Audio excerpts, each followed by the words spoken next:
There we go. All right. Good morning and welcome to this week's edition of NCompass Live. I'm your host, Krista Porter, here at the Nebraska Library Commission. NCompass Live is the Commission's weekly online event. We are a webinar, a webcast, an online show, whatever you like to call us. We are here live every Wednesday morning at 10 a.m. Central Time.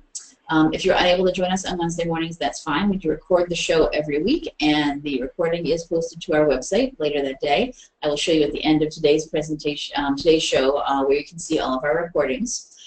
Both the recording, if there's any presentations involved, websites, links that people go to during the session, all that will be collected for you and posted to the archive page afterwards. The recording is posted onto the Library Commission's YouTube account. It's a public recording so that anyone can get to that there.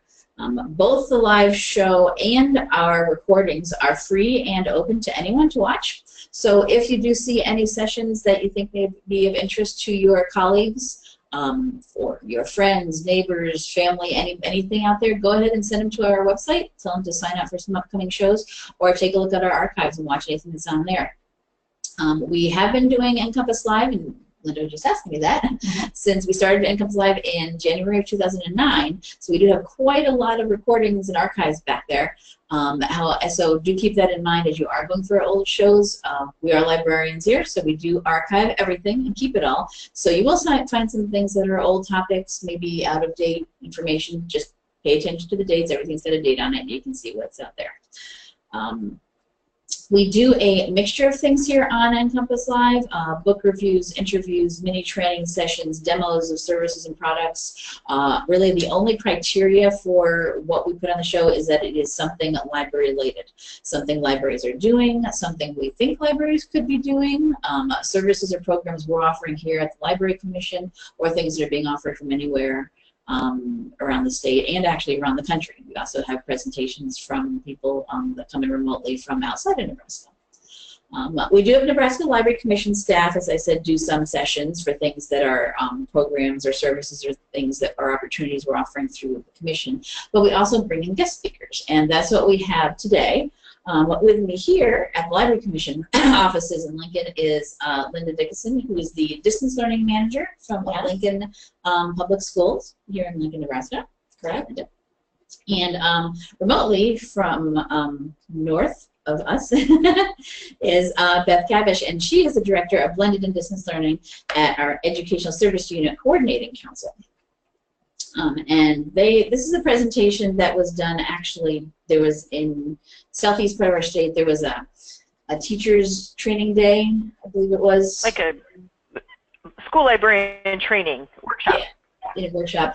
And this is a session that was done there. And then the people running that session, actually, Scott Childers, the director of our Southeast Library System, got requests for this to be recorded somewhere online for people who couldn't attend on that day in person, and I said yes, we will absolutely do that. So we've got Beth and Linda here to recreate this again for us for anybody who couldn't attend in person.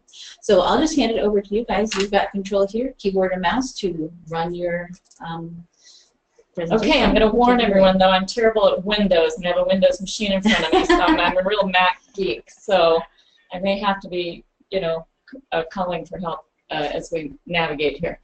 I can hold your hands for it. Thank you. Beth, there might be a couple that are not from Nebraska dialed in. Do you want to explain what educational service units are? That's a great thought, Linda. So yeah, educational service units in Nebraska are the regional service centers. So we are legislatively created, and we provide services specifically in technology support, instructional material support, and for staff development. So that's legislatively what we are assigned to provide for public school districts. We have 17 of these ESUs across the state, and the coordinating council then really works with all 17 of them in order to coordinate statewide projects. So blended learning and distance learning is a statewide project, and that is where I am the director of those two programs. So I work with all of our ESUs across the state of Nebraska, all 17. And you mentioned the blended learning. Beth was actually on NCompass Live last year and did a session on that as well. So if you're interested in that specifically, check out our archives for a previous show. And notice, folks, that at the bottom of this introduction slide, there is a URL if you'd like to have this slideshow on your own computer. There's a bit.ly address at the bottom. It's bit.ly/NCompass-VFT. Okay, I'm going to roll on, Beth. All right, here we go.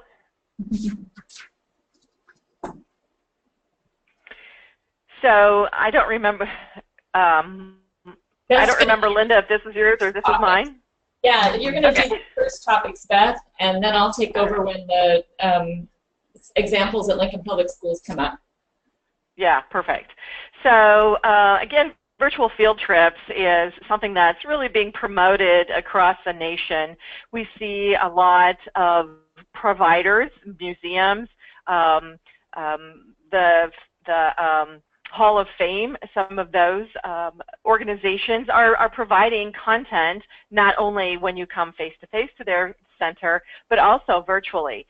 We also in Nebraska have been exchanging courses for, gosh, I don't know, since around 1999 or so. We've been exchanging courses, distance learning. So we would have two-way interaction and two-way interactive types of exchange with a sending school that had the teacher to 3 to 4, now to 5 and 6 other receive sites. And we do this across Nebraska. And we have nearly 800, actually we have over 800 courses that are offered in this kind of a two-way interactive exchange. And in Nebraska, our legislature has provided us with some incentive dollars for school districts that are sending and receiving these courses. So throughout all of that process, we have this very robust backbone system that's an IP system, and you see on that map of Nebraska, that's our backbone. So we have 100% of our school districts and 100% of higher education that are connected to this backbone. We actually call this Backbone Network Nebraska, and it's member-driven, so it's member-owned. And each of the members then provide, or pay a fee to be part of that. And we also, with Network Nebraska, can then negotiate with these IP providers to get a really cost-effective pricing for our school districts across the state. As I talked about those incentives for schools that send and receive the courses, and those courses can be regular high school ed courses. We also have a number of dual credit courses, and those are all eligible for these incentive dollars. But we have higher ed institutions that provide college credit only. So we have students across the state that are earning college credit while in high school through a virtual or a two-way interactive experience, and we feel that really helps to provide a higher level of support for those students that may not be ready for a totally online experience that they might receive at a higher education institution. Okay, Beth, I'm going to back up a couple of slides so you can talk about the technology and our Zoom implementations. Very good. So we have moved from some old type of interaction using an MPEG system all the way to IP, which I know that everyone in the nation is using an IP exchange. So in those movements or those iterations of distance learning, we're now using mostly CART systems. So what you see here is just basically a wide, a large screen with a camera on it and a codec. But we also use a software codec, and the codec is what we're using today, so that we have this two-way interaction, we have this video and audio. But across the state in our educational resources, we use Zoom. So the Library Commission is using GoToMeeting, but we use Zoom. And we have a contract, a statewide contract, where all of our ESUs have accounts within this contract, and then they can allow schools to come on as a virtual connection. So using Zoom then has brought us to being able to provide these virtual field trips to Classroom. So the card system are primarily for that course exchange, and previous to that they would be static in a classroom, and so reaching out to some of these content providers was difficult for an elementary class because they may have to move their whole class to one of these classrooms and they'd have to schedule it when a class wasn't being taught. So now by utilizing Zoom and a desktop or a laptop, whatever the situation is that you have in terms of a device, we can bring that virtual field trip right down into the classroom, and it makes it so easy for the classroom teacher. And when we think about librarians, it's an easy opportunity for librarians too to then connect with some of these national providers, or we're going to talk a little bit about our state providers too. Okay, so I think we talked a little bit about you know, the background behind these classes. Let's try to go to the NVIS website then. So I've got that website loaded. How do I switch over to that? You should be able to just use the mouse. You've got the your Firefox logo down the bottom there, and that will open up. Yep. Okay, so, great. So you see the link to our NVIS, and this is a database, basically, that we call a clearinghouse of all of our course exchange. And again, we have courses up there for this coming fall that's starting in just a couple of weeks. So our schools then have been registering to join those courses throughout the last spring and summer, and they will be ready to start this fall for that two-way interactive course exchange. But also part of our clearinghouse, or this database system, you'll see a tab that says field trips. And we're going to talk about that just a little bit later, Beth. Okay, perfect. So if you wanted to go into NVIS and see what we have in terms of course exchange or any of those things, you can just go to this website and search. You do not have to log in, although it says that there's a login, but you do not have to do that. You can just go in and search and find something. So if you are a parent of a student and you wanted your student to take anatomy and physiology, AP anatomy, you could go on here and see if there is an AP and A&P course that could be available through distance learning, and you don't have to log in. And that tells you, it tells you what school it's coming out of and who the actual instructor is, so you can see where the curriculum's coming from. And the time of day. So because these are synchronous, of course, that remote school has to pay attention what time it is and make sure it meets the student schedule. I mean, what's happening over the years is the technology is getting so super easy. That part's just transparent. It's just still the scheduling. Right, that's the hard part still. Can still be the hitch, is the schedule part. But there's always lots of opportunities, and so hopefully counselors, teachers, parents can find something that'll fit. And it looks like you've got pretty much every single possible topic that they're teaching. You've got something for them. Yeah, and the ones that tend to be popular across the state, well, Beth already mentioned the AP courses. A lot of the smaller school districts don't have opportunities for AP courses, but also world languages, you know, they don't always have that foreign language teacher, and some of the technology-related ones, so we can talk about those just a little bit more.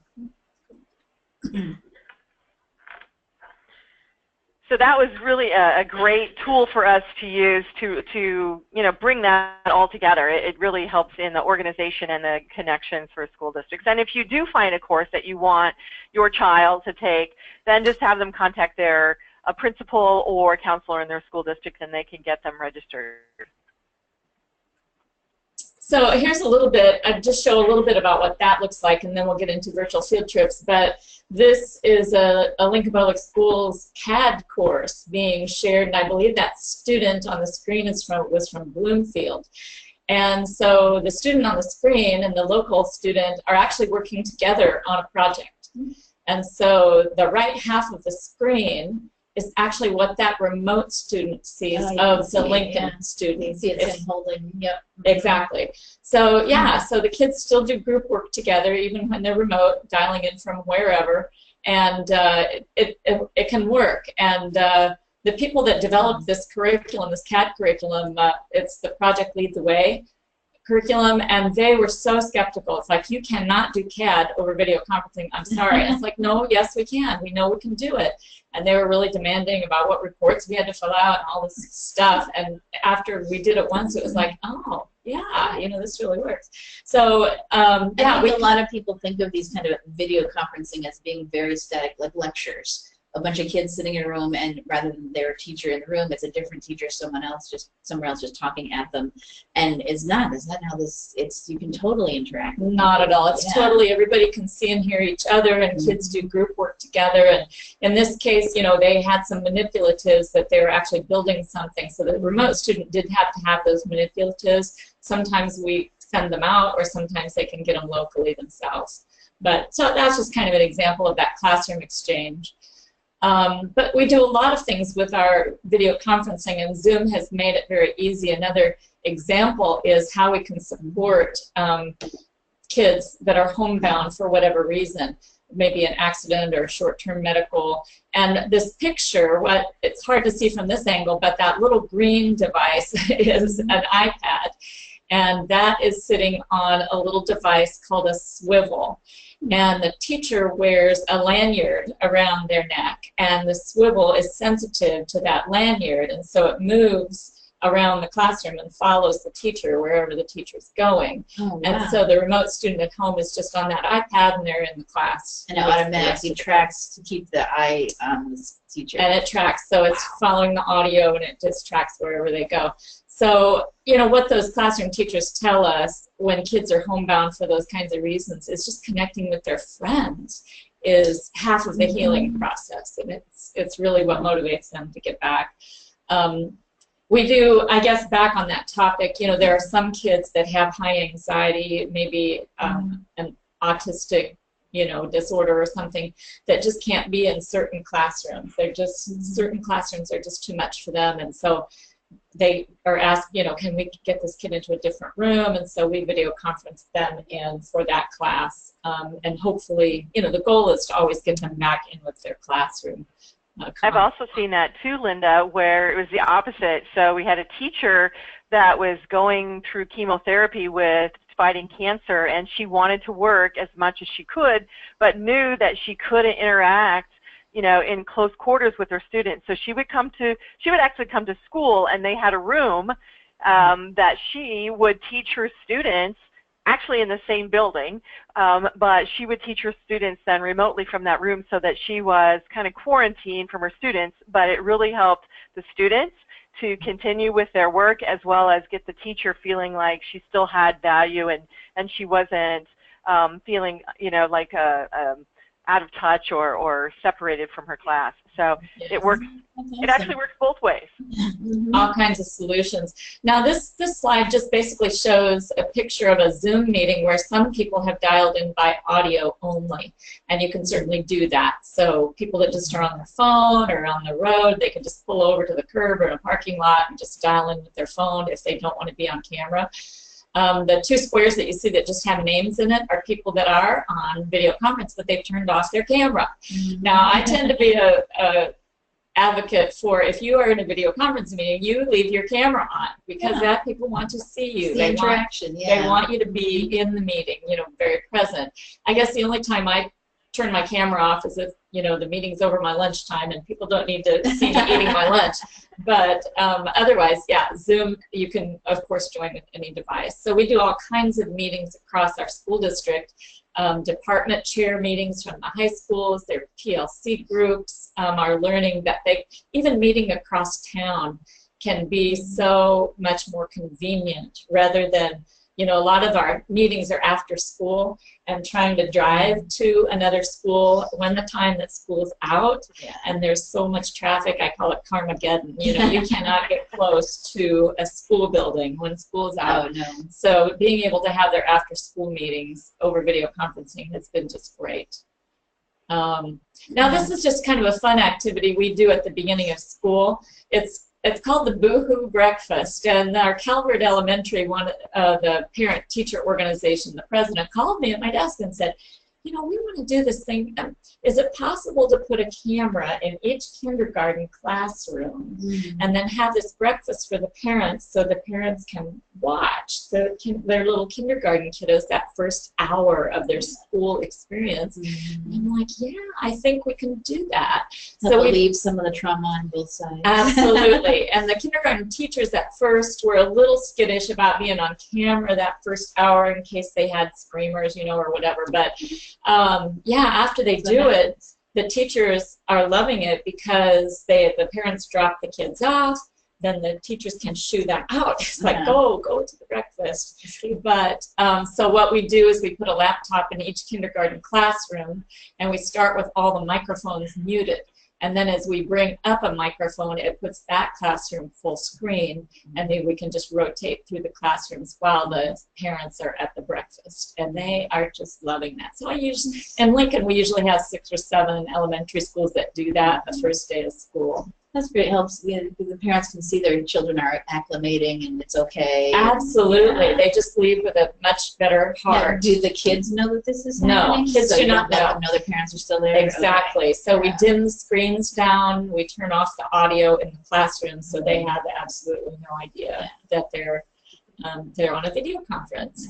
So yeah, the parents, a lot of times I'll get a parent come up to me and say, well, why doesn't my kid act this way at home? I'll say, well, I'll come back in a month, you know, we'll see how that goes. But no, it's gone over really well.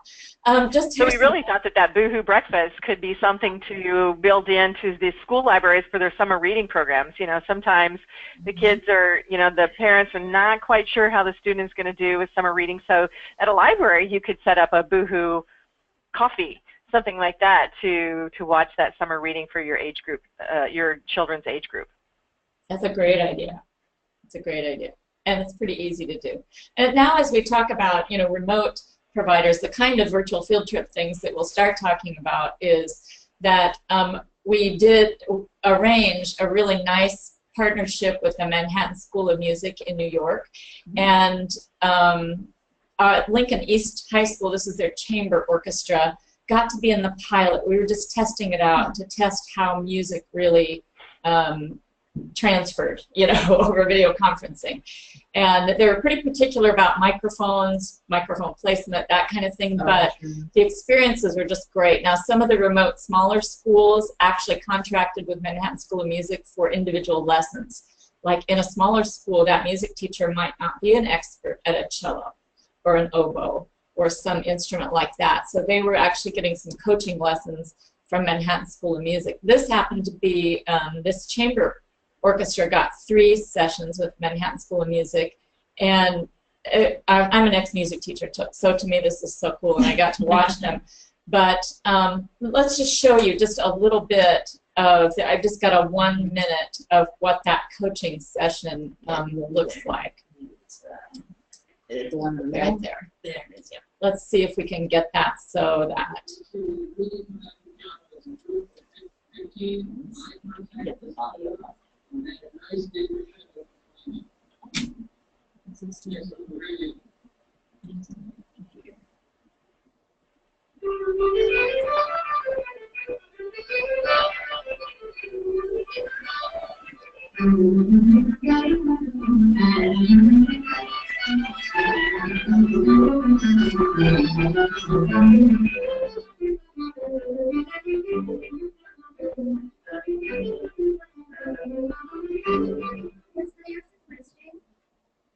At 21, he also wants to sort of emphasize or like put a tomato on each beat, where you have that something to measure things.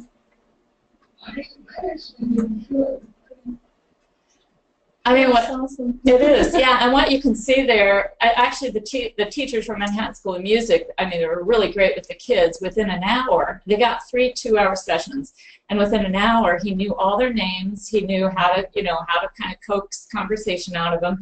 And within that first session, they were very comfortable asking questions. It was just like he was in the room. So, you know, a really good distance learning coach or teacher understands that relationships are still really, really important in the learning experience.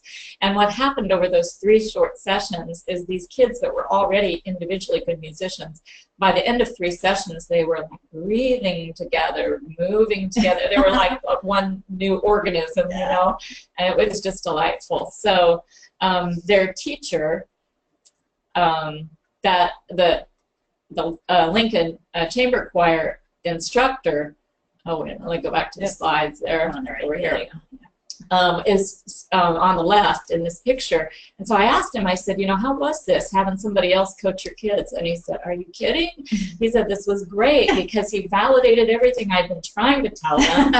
And they don't listen to me, but exactly, and I learned some new techniques as well. So it was really a great partnership with Manhattan School of Music. But, you know, bringing those experts into the classroom is an amazing experience. And this virtual field trip, this happened to be from Vanderbilt University in Texas. They're not doing programming anymore, but on the screen in the pink jacket is a gentleman that was mid to late 80s, and he was actually a liberator of Dachau concentration camp. And the kids in the room are 2 sections of our course on literature of the Holocaust. And so this gentleman was explaining to them what it was like to be 19 years old. And in those days, he said, there's no cell phones, no media. We didn't know that concentration camps were happening. We didn't even know until we marched in that day and what they saw. He explained what they smelled, what they heard, and the kids were totally riveted. It was an amazing experience for them because he was only 19 at the time he was doing that, and these kids were 17 and 18. Just a little older than them, and he was off in the military. So he gave them a chance to ask questions afterwards, and one of the kids asked, you know, we see a lot of movies about World War II. Were any of them authentic? And he said, you know, I've only seen one that was fairly realistic, and he said that was the beginning of Saving Private Ryan. And he said, otherwise these movies show all the troops getting on a truck and going in convoys. He said, he never rode anywhere. He said, we fought, we marched. We fought, we marched. He said, our feet were wet. We didn't have showers for weeks or months. He said, you know, we walked across France. He said, and the kids were like, oh, you know. So a couple weeks later, I asked the instructor standing in the back of the room, because it was $75. And I said, okay, so is that worth $75? And again, it was, are you kidding me? Because he said, you know, we've been reading the books, we've been having the hard conversations. He said, but there's always some kids that just don't engage, they don't get it.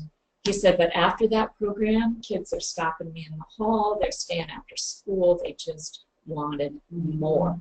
So, you know, those kinds of experts are so valuable to the learning experience. And actually, you know, these tug at my heartstrings because they're going to be gone soon.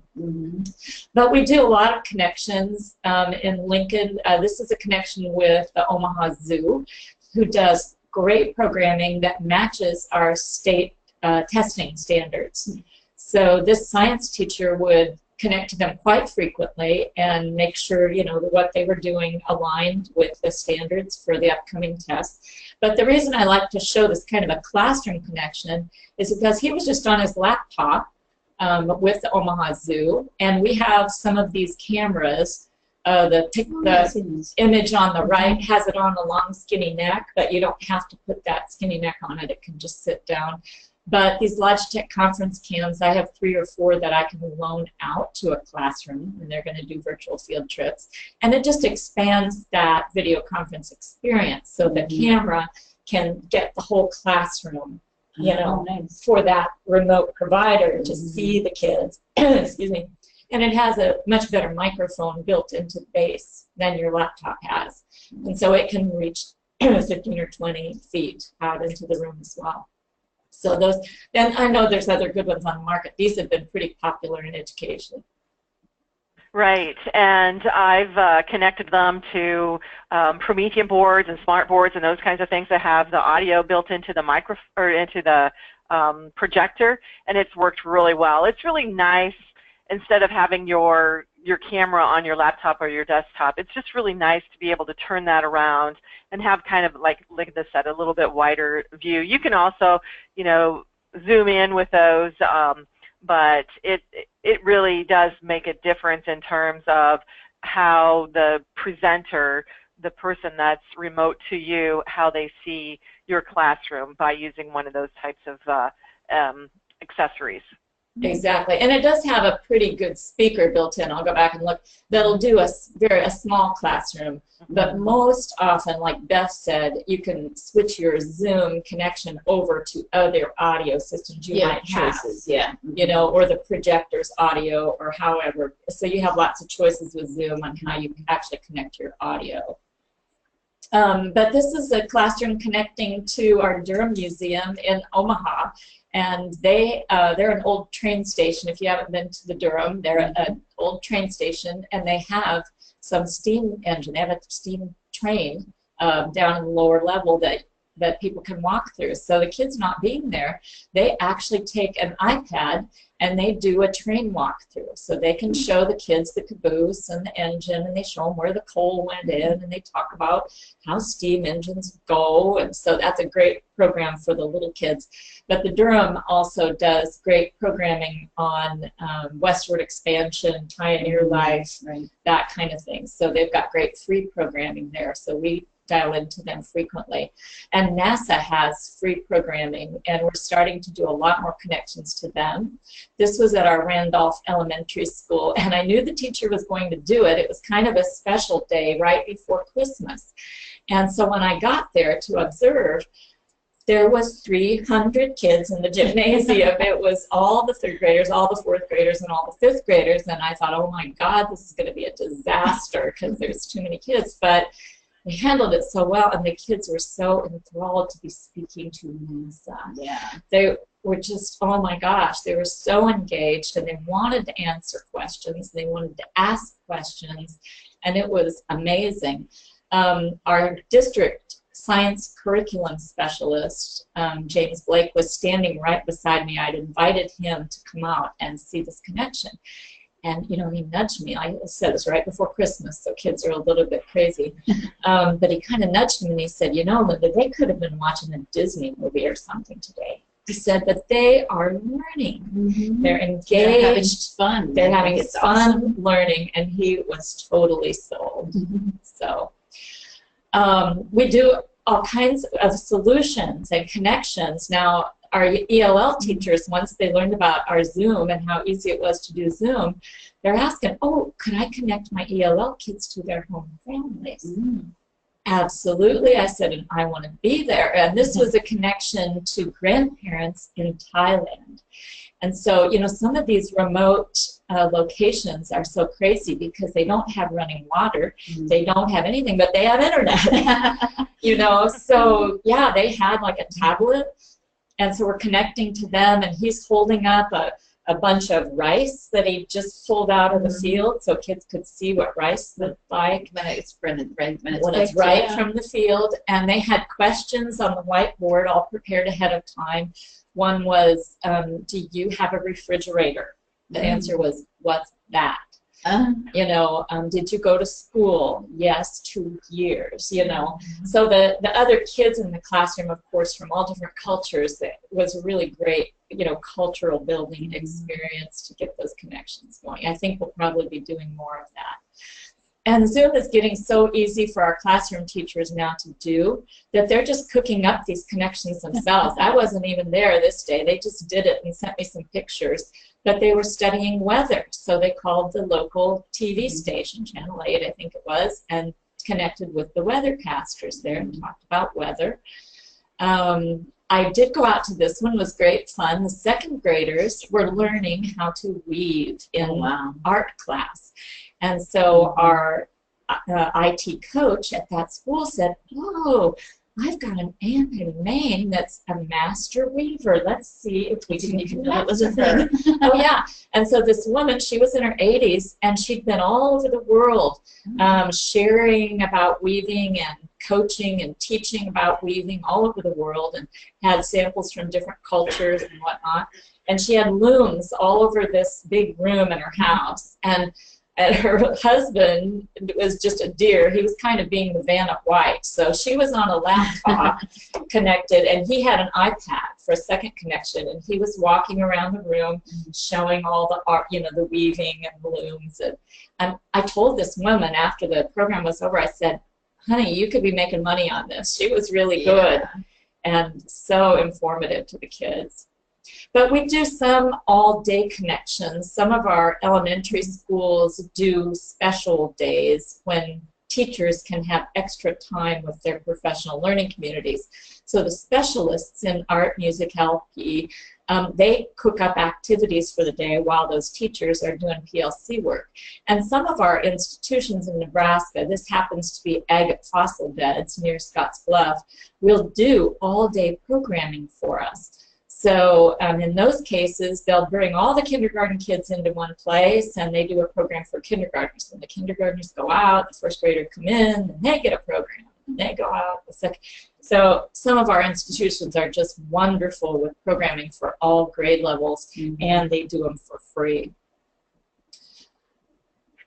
Beth, why don't you talk about how we're trying to get more of our nonprofits in Nebraska on board for virtual field trip programming? So we have a couple of programs that we're applying for some grant dollars through USDA, which is a Rural Utilities Service Grant, and the Office of the Chief Information Office through the state of Nebraska is with Tom Rolfus, who's a part of that team, has been putting that together, and the distance learning coordinators across the state helped contact some of the nonprofits. So with the Arts Council and the First Lady that is providing resources for fourth grade students across Nebraska to visit some of these content providers in our 150th celebration in Nebraska this next year. The concept is, how do we continue that? So how do we continue to provide some of these resources for our fourth graders or any classroom in the state beyond this next year? So this particular program then is allowed or to provide some of this equipment for our nonprofits, and we've identified, I believe we've identified 17 nonprofits that previously may or may have not been involved with our content database that we talked about earlier. And then we have 13 school districts that are involved as well. And those school districts are some of the most identified as low economic or poverty level school districts, because, you know, sometimes those are the students that we really want to reach in order to provide some of this rich knowledge and opportunity. So we'll see if we can, if we're approved for that grant, which will provide some equipment. But in addition to that, our NEDA organization, which is our network, or our Nebraska Education Technology Association, is also providing some grant dollars for schools. So if a provider charges a fee for the content that they're sharing, and that's not uncommon, it might be $50. Linda talked about $75 for one of those. It could be, we have some that are $250 for an autopsy. Well, if a school district is interested in making that connection and having that opportunity, NEDA then has some funding that will provide that, and I'm calling it a stipend, but provide that funding for that school district in order to make that connection. So we've got some great opportunities for schools, for nonprofits, and then what Linda is showing here is workshops for nonprofits. So the same group of people across the state we work with schools and we work with classroom teachers that are teaching over this network, and so we have some knowledge and some experience of what are the best practices if you are going to present to students. So we are bringing that knowledge then to any of these nonprofits, of these content providers that are interested in being part of this system to provide virtual field trips to schools across Nebraska. So we coordinate this opportunity with Distance Learning Week, which is a national celebration, if you will, and that's in the first week of November, or the second week of November, I guess. And we provide usually 2 sites that are connected virtually, so we need to make some connections. One is generally in Scottsbluff, and the other one is in Lincoln. It's an all-day workshop. Our Distance Learning Association, NDLA, is a sponsor, as well as the ESU Coordinating Council is a sponsor. So we can have a lunch on site, and but it's about the distance learning coordinators that work with those teachers and talk about, so how would you align your content to Nebraska standards? And what are some tips when you're teaching online or teaching virtually that you could use in order to engage those students? So it's all about learning best practice of providing content to our schools or even libraries. Yeah, and what was amazing is when we decided this will be our 4th year of doing this annual free workshop for those nonprofits. What's amazing is, as a state, the distance learning coordinators at all the ESUs around the state, we all kind of jumped in to build the database. It's like, who are the foundations, historical societies, museums, or zoos in your area? And so we all just started this Google spreadsheet of contact information, and we ended up just in Nebraska, we got over 110, I think, on that mailing list, which really surprised me once we started finding them all. And every year we get maybe 15 different institutions to participate in the free workshop, and every year we get, one more success story. Like agate fossil beds was a success story after coming to the workshop that first year we held it. Or, I think Hastings Museum is just almost ready to start their programming. So, yeah, if every year we can get 1 or 2 more nonprofits to be those program providers, and hopefully at free or low cost, because frankly, the days of kids all jumping on a bus and going somewhere are diminishing quickly. It's just a lot of money. It's a lot of time. It's a lot of time. The parent permission slips, the lunch, the how do we, it's just those opportunities are diminishing for these institutions. So we would like to give them more ways to keep their visibility and let their kids learn about what they have to offer.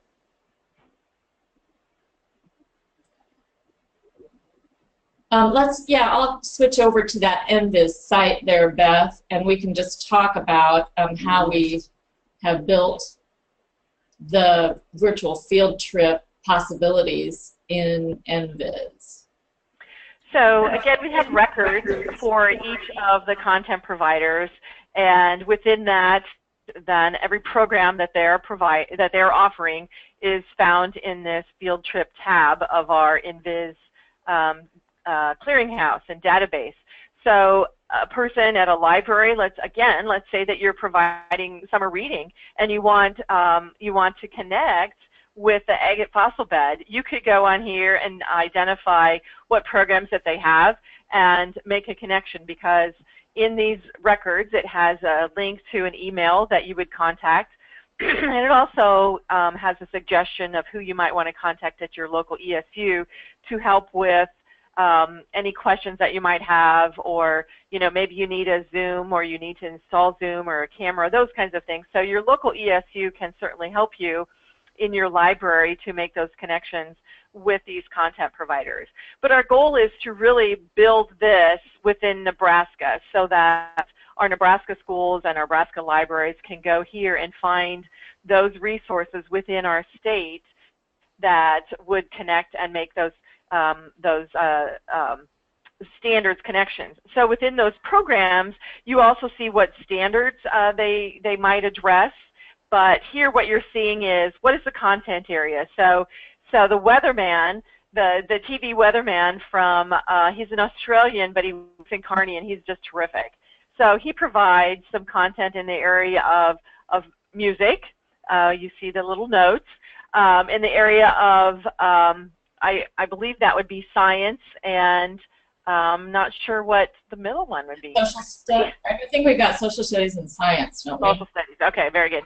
But also you see that it's grades 3 through 12. So it's easy to filter out based on your content and your grade level. So I generally do most of the updates, contacting those providers, and if they have new programs, they'll get a hold of me, and I add to it, but the providers can do the editing as well. And we've tried to target mostly our Nebraska providers here that are free or low cost, and some that we've connected to that we know have good programming. And so this will build as we get more of them on board. The exception is NASA. You know, they're not Nebraska, but they are free and they're vetted. You know, we've done their programs, so we've included them here as well. I saw there's one on the first page of this. I saw Kansas is.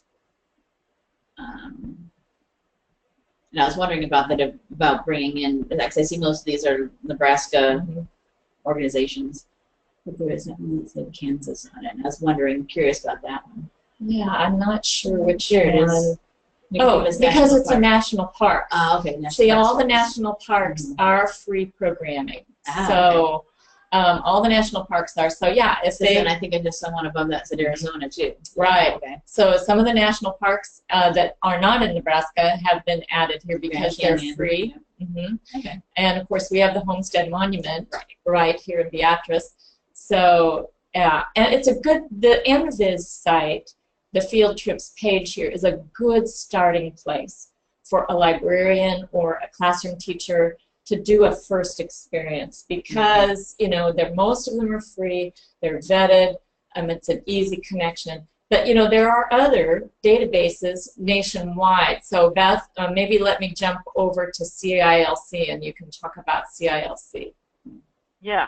So this would be our second recommendation. This is a national, or probably worldwide database, and this is a very large database. So most of our Nebraska providers are also, you know, have records or have resources listed in CILC.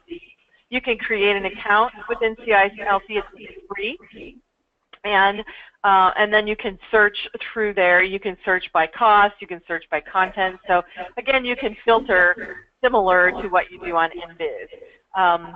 What you also find in CILC are collaborations. So maybe you would like to connect with another classroom, or you would like to, you know, connect with something other than a provider. So there are different types of, you know, programs that can be offered through CILC. So if you're, you know, just wanting to do some searching of what can be done or where you can go, CILC is a great resource to go even beyond Nebraska. Right, they're nationwide, even worldwide, and most of them charge, but there are some free ones. So as Beth said, you can search by cost and grade level and those kinds of things. But I think after a teacher does their first connection off of one of those sites on the NVIS site, and they've done it, and they're like, oh, yeah, this is easy, I can do this. Then I think searching at CILC is that next step, because you get more hits, you get more choices, and you just don't want teachers to be overwhelmed with that fear of the unknown. Right, oh, sure, yeah, start small and get your feet wet, yeah. Exactly.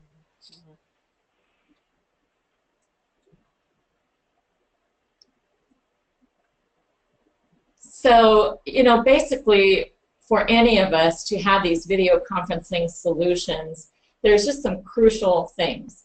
And one crucial thing is that we want to be able to do video conference on any device. You know, our laptops, our desktops, any mobile device, tablet, phone, whatever. And we've learned that that additional camera is helpful. And as soon as we started using an easy program like Zoom, now disclaimer, we are not Zoom salespeople, but we've just had some really good experiences there. And I guess what we didn't mention about Zoom, so for those of you that have not used Zoom, if you need a pro license and you're not part of an educational institution, but you need a pro license, typically they are about $10 a month for a pro license, which isn't horrible, but it allows you to record and stream and do all these things and have you know, a lot more connections. But a free account is available. A free account is available that has very few limitations. You just can't record with it. But you can still do unlimited one-to-one connections. So you just need something to do a quick online meeting or something. Exactly. You can use your free account. And even a free account allows you to have multiple guests. Now the pro accounts, like most of those providers that you saw, Durham Museum, Omaha Zoo, you know, they now have their own Zoom Pro license, and they can connect to anyone in the world that doesn't have a license. Right, so they use their license to, So a person with a license can connect to 50 people that are guests that don't have licenses. It's just an easy download of the app, and then that guest is on. So anyway, but being able to record has helped us a lot too, give good examples. Teachers are doing nice screencasts with their Zoom account for tutorials, things like that. Right. So they just don't connect to anybody. They just jump in their Zoom room and share their screen and do some screencasts. I was wondering about that for recording. You're talking about the World War II, that now that, you know, they are passing on and whatnot. This is great if they're being recorded when they're telling their stories, like oral history projects or something. Yeah, now some of those sites will have rules about if you can record their programs. So we did not record him, but I think the ones where we're connecting to the Master Weaver in Maine, or the things that we are finding those connections, absolutely would be fabulous to have some of those recorded. And when you guys do record, do you have them somewhere then in a database or somewhere that then if somebody does need to go watch one, you know, right now, what do you do the recording after? Right now, if someone records, it's probably if they're a local institution on a server. We don't have a statewide place for any of that. And again, some of those content providers are not going to want us to record the whole program if they charge. Oh, of course. Yes. So, you know, we've gotten permission to do a 1-minute or a 2-minute sample to share what it could be like with our teachers. But yeah, if they charge for their programming, naturally they don't want us having free places to go watch it.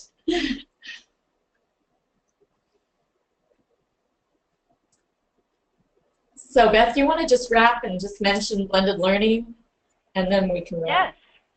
Yes. Yeah. So we use this video conferencing again within some of our blended learning classes, and we do have a pilot of our blended learning. So we're promoting strategies that can build engagement with students, can build relationships with students, and allow students to take some control of their learning. So in other words, they can make some choices in a path that they might want to take. Maybe they can make some choice in the time, you know, so the pace of their learning, and well as make some choice in terms of how they would demonstrate their knowledge. We call that voice. So we have this pilot that is starting year 2, and we're very excited about the data that we're seeing coming through that has actually shown that these things are improving or increasing or have a high level of application. But we've been talking about blended learning for a number of years, and within that whole package of blended learning, in order to provide some of those structures and strategies, we wanted to make sure that we have a place for all of these resources to be held, and we have those things in place. We have statewide pricing for learning management systems such as Canvas and Blackboard and Schoology. We also have a single sign-on portal, so schools can log in to their system and have access to their Google Drive, to their Zoom account, to Learn 360, which is our video resource. So we're getting more and more of our schools onto that portal system. We've been providing professional development for a number of years, but continue to do that. And again, with this pilot, we're able to determine that this is making a difference in these students learning in the classrooms that are piloting. So our whole blended initiative is going forward and is a positive impact within schools. And so, you know, reach out to your school district and see if they are in a pilot or if they're implementing anything in the blended learning arena. Is there a limit to how many people can be in this pilot that you're doing, or is it just anybody who wants to can reach me and contact you about participating? Great question. We're in year 2 of our pilot, so we're not accepting any new schools at this time of our first pilot. However, we've just been funded for a second cohort, is what we're calling that. And those applications for participation are going to go out this fall. So the ESUs will be meeting in September and identifying the processes, you know, and kind of maybe tweaking some of the process that we use with our first cohort of our pilot. And we'll be accepting applications this fall, and then starting next March will be the kickoff of our second cohort of our blended pilots, where initially our goal was to have 34 districts in the pilot, which would have been 2 per ESU. We ended with 27, and since then we've dwindled down to 25. So we had 25 the first year, but I still think 25 is great. It's either schools or districts across the state. We have schools from Adams, Nebraska Freeman Public Schools, which is the most southeast. We go all the way up to South Sioux City, which is in the northeast. We have Mullen, which is in the north central. We have Bayard, which is in the western part of the state, and we also have Minden, which is in the south central part of the state, and places in between. So we are really reaching statewide and everywhere from kindergarten to grade 12. So the pilot has been all-inclusive and so exciting to watch what is happening with those schools. So after the second cohort, then our goal is to really continue to scale blended learning across the state and to get more schools implementing these types of strategies. Okay, that time went fast. That's okay, no problem. All right, so that's it. Anybody have any questions? We're at just a minute past 11, but that's okay. We started a little late, and if anybody online, if you have any desperate, urgent questions you want answered right now, type it into your GoToWebinar interface. Let me know, and we can answer those questions. If you don't think of anything now or don't get in, you can obviously contact Linda or Beth for more about this, or go to all those links that were shared. So thank you very much, both you, Beth and Linda. Well, Beth for being here out there, and Linda for coming over to our offices. My pleasure. Do you have any last words, anything that you want to wrap up? I just think you can tell we're kind of excited about it, and thanks for letting us share. Thank you so much. I think it's amazing. Exactly. The virtual field trips, I remember, you know, as a kid when we were kids, it was get on a bus. It's field trip day. It's a day off, kind of, because you're going off and doing something different. But it was so rare. Even then, I mean, you were saying they just can't do as much anymore. Even then, it was a rare thing, and so a special thing that you did it only a couple of times a year, maybe, if you're lucky. With this, it's the kind of thing you could have every day, depending on your curriculum and the topic and the subject and what classes you're in. Yeah, and the institutions, they can't prove immediate return on investment, but what happens is, you know, a kid, if we connect with Morrill Hall and we show them all around Morrill Hall virtually, they're going to go home and talk about that with their parents. And so they're going to say, I want to go to the museum. Yeah, because Morrill Hall will say, oh, this Saturday we're doing blah, blah, blah, and the kids will go home and say, oh, Saturday there's a free thing in Morrill Hall. You know, so anyway, we hope that it's good for everyone. Absolutely. All right. We just have a comment. Thank you. Very awesome information. Thank you. Very well done. Absolutely. Thank you. All right. All right. Thank you then, everyone. I think we'll wrap it up for today. Then doesn't look like anybody has any actual questions they need answered. If you do, you can reach out to Beth or Linda here with their email addresses on the presentation. I am going to switch over here to, let's see. Can you just type in for me NCompass Live? Yeah. And it should be, yeah, there. So if, so that will wrap it up for today's show, and it has been, and we still are wrapping up, been recorded and will be on our website. Luckily, so far in the world, it appears that NCompass Live, we're the only thing called NCompass Live on the internet, so if you Google us, whatever search, we come up. This is our NCompass Live website, just off the Library Commission's page, where we have our upcoming shows here, but I was going to show you, here is where the archives are. Already listed underneath. This is all of our shows going back to the very first show in January 2009 are here. So this is a really, really long list. I won't scroll down it for you. But today's show will come right at the top of the list here, probably later this afternoon. This is the last week we did one on the solar eclipse coming. There's an eclipse coming, did you know? So we'll have it on here with the recording, a link to your presentation, that bit.ly link that you shared, which has all of the other links that you mentioned in there as well. When the recording is ready, I will email all of you who attended live and anyone who pre-registered for the session, as well as being, posted out to our mailing lists and everywhere, let you know that it's available. So that does wrap it up for today's show. I hope you join us next week when it's going to be me as the presenter. For those of you with public libraries in Nebraska, it is accreditation season. This is my first year doing it. I am the new library development director here as of April. I've been at the Library Commission for about 16 years, but previous library development director Richard Miller retired, and I am moved up to his position. And accreditation has opened up in the beginning of July, so I'm going to do a session next week on the process, how to get your library on board, if you are in the next group that's due to renew this year. So definitely, if you're in the group coming up, or if you're interested in being accredited and you haven't yet, that would be the session for you to sign up for. So please do join us for that. Any of our other shows we have coming up here, I've got some of the August ones. I'm working on confirming dates for September and forward as well, so keep an eye on our website for any of the new shows, upcoming shows being posted there. Also, NCompass Live is on Facebook, so if you are a big Facebook user, please do pop over there and give us a like. I post reminders of, like, here's a reminder to log in on the fly for today's show. When the recordings are available, I post on here. When anything new sessions are being added, I'll add it to our Facebook page as well. So if you are big on Facebook, give us a like to keep up with what we're doing. Other than that, that wraps it up for this morning. Thank you very much, Linda. Thank you, Beth. And we'll see you next time on NCompass Live. Bye-bye. Hi, thanks.